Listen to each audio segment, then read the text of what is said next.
राधे राधे दोस्तों, आज मैं आपके लिए लेके आई हूँ पीपल की कहानी। तो आइए शुरू करते हैं। एक गांव में एक सेठ सेठानी रहते थे। उनके पास धन धान्य की कोई कमी नहीं थी, परंतु संतान न होने की वजह से बहुत ही दुखी रहते थे। उन दोनों का एक नियम था कि रोज पीपल सींचने जाते, परंतु पीपल उनके घर से 12 कोस दूर था, इसलिए आते आते थक जाते थे। एक दिन जब दोनों पति पत्नी पीपल सींचकर घर आ रहे थे तो सेठानी सेठ जी से बोली कि जैसे उम्र बढ़ रही है, शरीर कमजोर होता जा रहा है। पीपल सींच के आते आते शरीर थक जाता है और घर के काम में देर हो जाती है। सेठ जी तो पहले से ही चिंता में थे, उनके जाने के बाद इस कारोबार को कौन संभालेगा। और सेठानी की बात सुनकर उनकी चिंता और अधिक बढ़ गई। सेठ जी को निराश देखकर एक दिन सेठानी ने दाई को अपने घर पर बुलाया और कहा, सेठ जी से कह दो कि मैं माँ बनने वाली हूँ और यह बात तुम आसपास सबको बता दो। यदि तुम ऐसा करोगी तो मैं तुम्हें 9 लखा हार दूंगी। दाई ने लालच में आकर सेठानी के कहे अनुसार ही कहा और 6 महीने पूरे होने के बाद सेठानी ने गोद भराई का कार्यक्रम रखा और पूरे गांव को न्योता भेजा। और उसके बाद सेठानी ने दाई को फिर से बुलवाया और कहा, 9वां महीना पूरा होते ही जब गांव में किसी को बच्चा होगा तो उसे मेरे घर लाकर रुला देना, मैं तुम्हें बहुत धन दूंगी। दाई लालच में आकर सेठानी की बात मान गई। सेठानी का 9वां महीना पूरा होते ही दाई ने एक नवजात शिशु को उनके घर लाकर रुला दिया और पूरे गांव में ढिंढोरा पिटवा दिया कि सेठानी के यहाँ बेटा हुआ है। 1.25 महीना पूरा होते ही सेठानी ने कुआं पूजन का कार्यक्रम रखा। उस कार्यक्रम में उसने पूरे गांव को बुलवाया। जब कुआं पूजन की रस्म होने लगी तब लोगों ने पूछा कि बच्चा कहाँ है। सेठानी ने एक कटार रखकर कहा, ये पूजा कटार के साथ करूंगी क्योंकि कुंवर साहब को नजर लग जाएगी, इसलिए हम अभी उसे बाहर नहीं निकालेंगे। इस तरह 5-6 साल बीत गए। सेठानी के बेटे को गांव में किसी ने नहीं देखा था।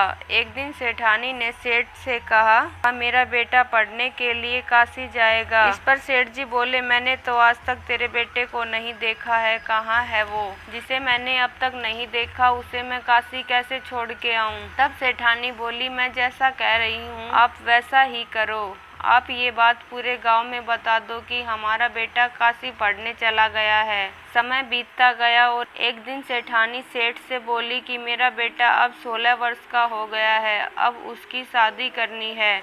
आप एक सुंदर सुशील कन्या देखकर मेरे बेटे की शादी करवा दो और घर में बहू ले आओ। तब सेठ जी बोले, क्यों मेरे बुढ़ापे में धूल झोंक रही है? जिस बेटे को मैंने आज तक नहीं देखा उसकी शादी कैसे करवा दूं? तब सेठानी बोली, आप लड़की ढूंढो, मेरा बेटा आ जाएगा। सेठ जी के पास धन की कोई कमी नहीं थी। सेठानी के जोर देने पर सेठ जी ने मन में कुछ सोच विचार किया और एक पोटली ली। उस पोटली में कुछ साग और आटा डाला और कुछ सोने की मोहरें डाल दी और लड़की ढूंढने के लिए निकल पड़े। चलते चलते वह एक गांव में पहुँचे। वहाँ 6-7 लड़कियां खेल रही थी। सेठ जी उनका खेल देखने के लिए वहीं पर बैठ गए। वह लड़कियां जब खेल बंद करके घर जाने लगी तो सभी अपने बनाए मिट्टी के घर तोड़ रही थी, परंतु एक लड़की ने अपना घर नहीं तोड़ा। तब बाकी लड़कियों ने उससे पूछा कि तूने इसे क्यों नहीं तोड़ा? तब लड़की बोली, मैं अपना बनाया घर नहीं तोड़ूंगी। फिर वह सब अपने घर चली गई। सेठ जी उस लड़की का पीछा करते हुए उसके घर पहुंच गए और उसके आंगन में बैठकर उसके माता पिता से बोले, मैं पास के गांव का सेठ हूँ, मुझे रात को विश्राम करना है। लड़की के माता पिता बड़े ही सादे स्वभाव के थे। उन्होंने कहा, रुक जाइए। और सेठ जी ने कहा, मैं घर से साग और आटा लाया हूँ, अगर आपको कोई तकलीफ ना हो तो उसकी रोटियां बना दो। लड़की की माँ ने कहा, मुझे कोई तकलीफ नहीं है, मैं बना दूंगी। इतना कहकर उसने सेठ जी के हाथ से पोटली ली।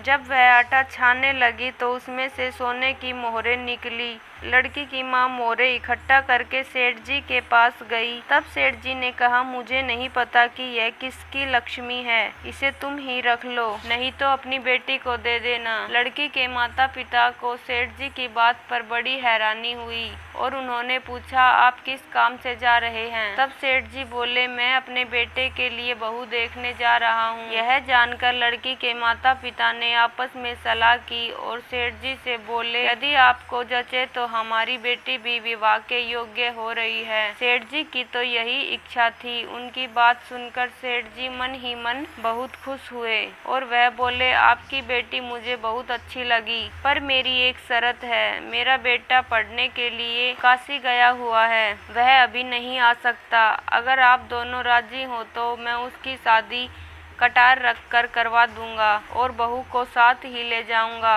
पुराने जमाने में ऐसे ही शादी होती थी और आदमी की जुबान की भी कीमत होती है। लड़की के माता पिता ने सोचा, इनके पास तो इतना धन है, हमारी बेटी राज करेगी, और लड़की के फेरे कटार से करवाकर उसे सेठ जी के साथ भेज दिया। सेठ जी बहू को लेकर घर आए। सेठानी बहू को देखकर बहुत खुश हुई। जब सेठ सेठानी पीपल सींचने जाते तो बहू घर का सारा काम निपटा कर रखती और उनके वापस आने पर वह अपने सास के पैरों की मालिश करती और खूब सेवा करती। ये सब करते करते एक साल बीत गया। एक दिन पड़ोसन ने सेठ जी की बहू से पूछा, तू किसकी बहू है? सेठ सेठानी की तो कोई औलाद भी नहीं है, ये तो ऐसे ही शादी करवा कर ले आए हैं। पड़ोसन की बात सुनकर बहू ने कहा, मेरे सास ससुर बहुत अच्छे हैं, वह झूठ नहीं बोलेंगे। तब पड़ोसन बोली, क्या तूने अपने पति को देखा है? बहू बोली, नहीं। फिर पड़ोसन हंसते हुए वहाँ से चली गई। सेठ सेठानी के घर आते ही बहू ने पड़ोसन की सारी कही बात अपनी सास को बता दी और पूछने लगी कि माँ जी, मेरे पति कहाँ हैं और वो कब आएंगे? सास ने कहा, तेरा पति जल्द ही आएगा, और उसे पड़ोसनों से बात करने के लिए मना किया। सेठ सेठानी अगले दिन पीपल सींचने जाते हैं और सेठानी अपनी बहू को घर में 7 कमरों की चाबी देकर जाती है ताकि उसे पड़ोसनों से बात करने का समय ना मिले और वह सारा दिन घर में व्यस्त रहे। सेठ सेठानी जब पीपल सींचने गए तो अब सेठानी पीपल के पास बैठकर रोने लगी और भगवान से प्रार्थना करने लगी कि हम बहू तो ले आए, परंतु अब बेटा कहाँ से लाएं। इधर बहू ने उनके जाने के बाद कमरे खोलने शुरू किए। पहले कमरे में सुंदर सुंदर कपड़े थे, बहू उन कपड़ों को पहनती और बहुत खुश होती, और दूसरे कमरे में नए नए गहने, बहू रोज नए नए गहने पहनती। सास ससुर आने से पहले बहू उन गहनों को उतार देती। इसी तरह तीसरे कमरे में स्वादिष्ट व्यंजन थे, वह रोजाना नए नए व्यंजन खाती और खुश रहती। चौथे कमरे में भात भात के अनाज थे। पांचवे और छठे कमरे में हीरे और जवाहरात थे। अब सेठानी की बहू इन सब चीजों से व्यस्त होकर बहुत खुश रहने लगी। कुछ दिनों के बाद वह इन सब चीजों से उब गई और उसने 7वां कमरा खोला। उसमें एक पीपल का पेड़ था, लक्ष्मी नारायण का छोटा सा मंदिर था और उस मंदिर के पास एक सुंदर 16-17 वर्ष का नौजवान बैठा हुआ था। जब उसने उसे देखा तो उससे पूछा कि तुम कौन हो? वह बोला, मैं तुम्हारा पति हूँ। तब बहू ने पूछा, आप तो काशी पढ़ने गए थे, फिर यहाँ इस कमरे में कहाँ से आए? तब लड़के ने कहा, बस अभी अभी आया हूँ। अब वह उसके साथ बैठकर बातें करने लगी। जब सास ससुर पीपल सींचकर आए तो वह बहुत खुश थी। 7वें कमरे से बाहर आकर कहती है, माँ पिताजी, जब हमारे घर में पीपल का पेड़ है तो आप 12 कोस इतनी दूर पीपल सींचने क्यों जाते हैं? सेठ सेठानी कहने लगे कि बेटा, कभी घर में भी पीपल का पेड़ लगता है क्या? बहू ने कहा, नहीं, आप मेरे साथ चलिए, हमारे 7वें कमरे में पीपल का पेड़ लगा हुआ है और आपका बेटा भी काशी से आ गया है। सास ससुर को उसकी बात सुनकर बड़ा ही ताज्जुब हुआ और उसे बहू 7वें कमरे में लेके गई तो उन्होंने देखा कि एक पीपल का पेड़ लगा हुआ है और लक्ष्मी नारायण का मंदिर है और उसी के पास एक सुंदर सा युवक बैठा है। तब सेठ सेठानी ने पूछा कि बेटा, तुम कौन हो?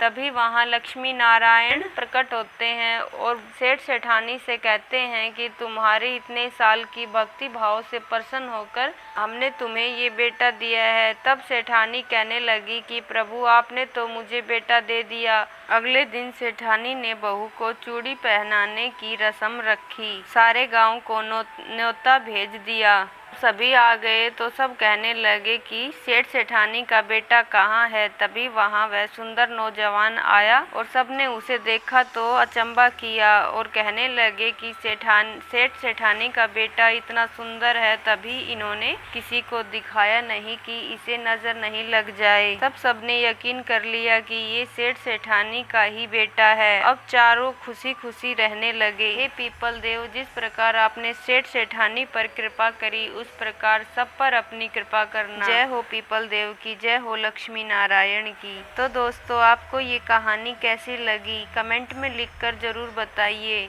अगर कहानी अच्छी लगी हो तो मेरे चैनल को सब्सक्राइब कर ले ताकि आपको आने वाली हर वीडियो की नोटिफिकेशन मिल जाए। धन्यवाद दोस्तों कहानी सुनने के लिए।